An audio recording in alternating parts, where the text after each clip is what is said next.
So today we're going to go over factoring. So first thing first is, what is factoring?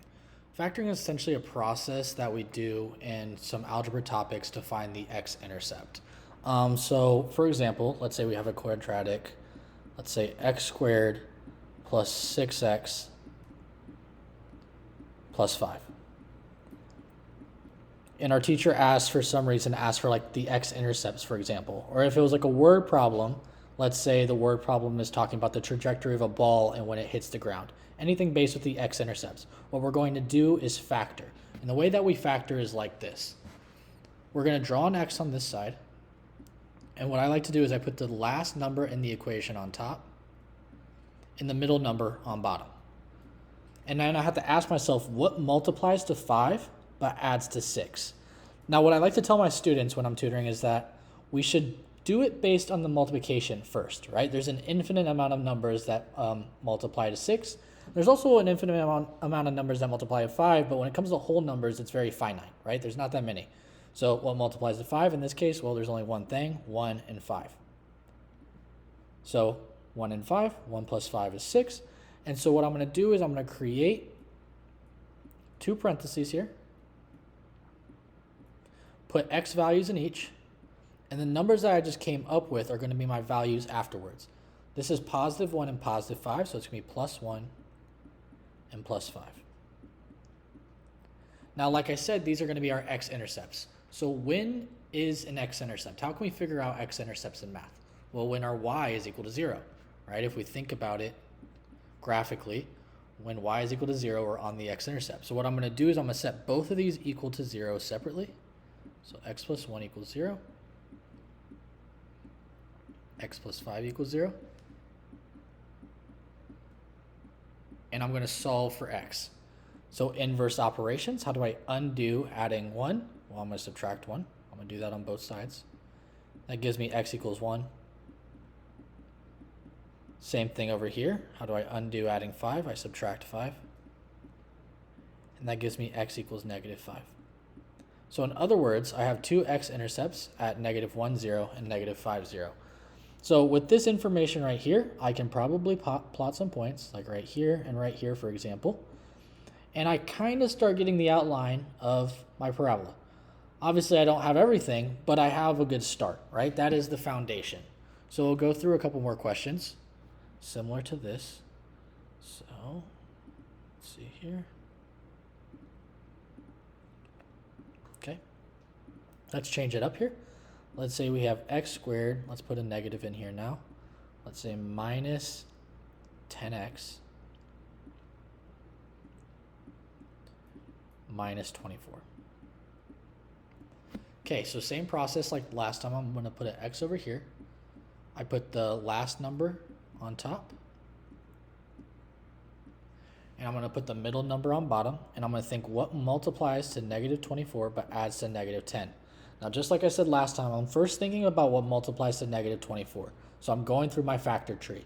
1 and 24, well, there's no way it's going to add to 10, so I'm going to ignore that one. 2 and 12, okay. So 2 and 12 is getting closer, right? The difference between 2 and 12 is 10, so that's probably right. Now I got to worry about the sign, though. So since it's negative 24, it means one number has to be negative and the other one has to be positive, right? Because we are multiplying, and a negative times a positive is a negative. So I know one of them is going to be negative, the other one has to be positive. What's my other context clue? Well, negative 10, it has to add to a negative number, meaning the bigger of the two numbers has to be negative. That forces it to be negative 12 and then positive 2. Again, this makes sense because negative 12 plus 2 is negative 10. Negative 12 plus 2, or negative 12 times 2 is negative 24, so these are correct. I'm going to put my two parentheses. I put my x value here automatically. And then I'm just going to transfer these numbers here. So I have negative 12. So this is minus 12. Positive 2. This is going to be positive 2. So I have x minus 12 and x plus 2. Perfect.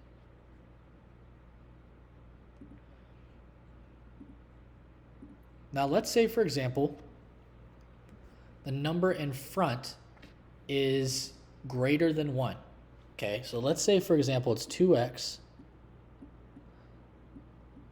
minus, or let's say 2x plus, let me think here for a second.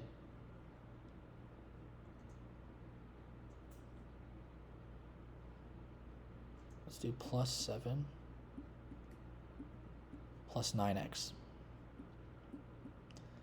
Okay, so I have 2x squared plus 9x plus 7. The process now, it's similar, but it is going to be a little bit different. So before, I was able to put my parentheses down and automatically put an x. Just to make that known or make it clear, that's only when there's no value in front of the x. But if there's a value in front, then it's a little bit different. So I'm still going to do the same thing here.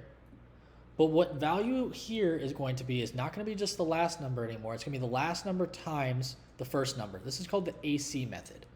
So 2 times 7 is 14. The bottom number doesn't change though. That's still going to be 9. And just as like an FYI, what we were doing before actually isn't different in this regard. We were multiplying the first number by the last number. But remember, if there is no number in front, it's assumed to be 1. So that's why it just ends up being the last number, because 1 times whatever is just whatever. So in this case, it's a little bit different though, because we have the value in front. So we have 14 and 9. So what multiplies to 14 and that's 9. So again, I'm going to go through my factor tree with 14. 1 and 14 doesn't make sense because the difference between those is wider than 9. 2 and 7, okay, well, 2 plus 7, that equals 9, so that actually works. Now here's where it gets a little bit different.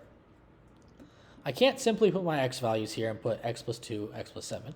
The reason why is if I unfactor, so let me just write x plus 2, x plus 7. If I unfactor this, I'm going to get x squared. Notice that there's actually a 2 in front, so that doesn't work. So instead what I have to do is I have to rewrite this whole thing based on these numbers in the middle. What do I mean by that? Well, I'm going to write 2x squared, and I'm going to separate 9x out into 2 separate terms now. So now it's going to be plus 2x and plus 7x. Plus 7. Well, 9x is the same thing as 2x plus 7x, right? So I actually haven't changed the equation whatsoever. I've just rewritten it so then I can do this next thing, which is put parentheses around and group these numbers. This is also called factoring by grouping. So now what I'm going to do is I'm going to factor out the greatest common factor. So what do both of these have in common? Well, 2x squared and 2x, they both have a 2 and they both have an x. 2x. The way that I like to think about it is if you go out with your friends, right, and you're all trying to get food, where are you going to go? Well, you're going to go where your brokest friend can afford, right? If you guys all have money and everyone's balling except your friend, well, you guys are all going to eat where they have because his money is what's the most important, because if you guys go anywhere more than he can afford, he's not going to eat, right? So that's kind of like the idea here. We're looking at what they have in common, but the least, right? This one has x squared, but it doesn't matter because this only has one x. So that's the only thing that we can take out. So in this case, if I take out 2x from 2x squared, that leaves behind x. And if I take out 2x from 2x, what's left behind?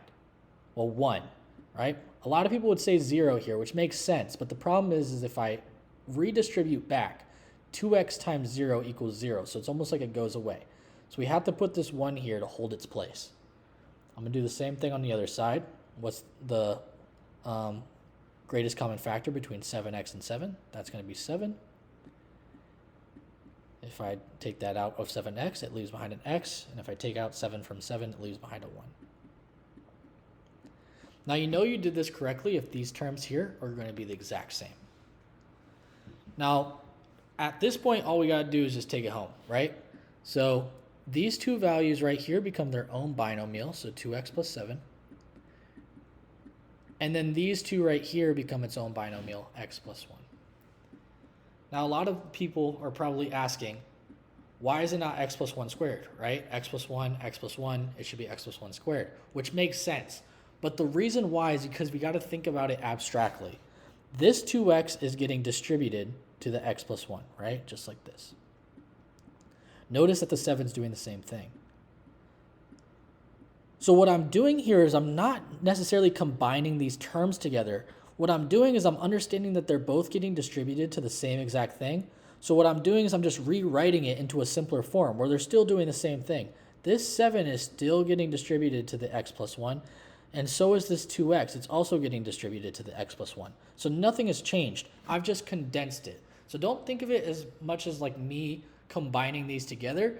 It's just me putting this into a more efficient way to get the same thing done. They both wanted to multiply by x plus 1 anyway, so might as well put them together so they can do it in a more efficient form.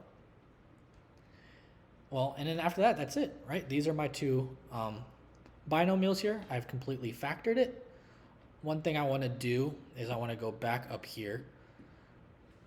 It does not matter the order that I put these numbers in. So I have 2x and 7x. The reason why I did that is because it's easier to find the greatest common factor since these are divisible by each other. But you don't necessarily have to do that. If I do 2x squared plus 7x, it's not going to be wrong. The order of these does not matter whatsoever. You should still get the same answer regardless. So now I have these two factors. And now I'm going to do the same thing. If I want to find the x-intercepts, I set them both equal to 0. So let's put that over here. 2x plus 7 equals 0. I'm going to subtract 7 from both sides. Then that gives me 2x is equal to negative 7. And then finally, I'm going to divide by 2 on both sides. Again, inverse operations. How do I undo multiplying by 2? I divide. And that gives me x is equal to negative 7 halves. And then this one's also going to be negative 1. So those are our two x-intercepts. And that's how you factor. If you guys ever need more help, visit the website, mindleaptutor.com. It's where I tutor. You guys can book a lesson or send in more questions. I take questions on these all the time. So if you guys ever have a question or anything like that, feel free to drop it and I can make another video on it. Until then, take care. See you next time.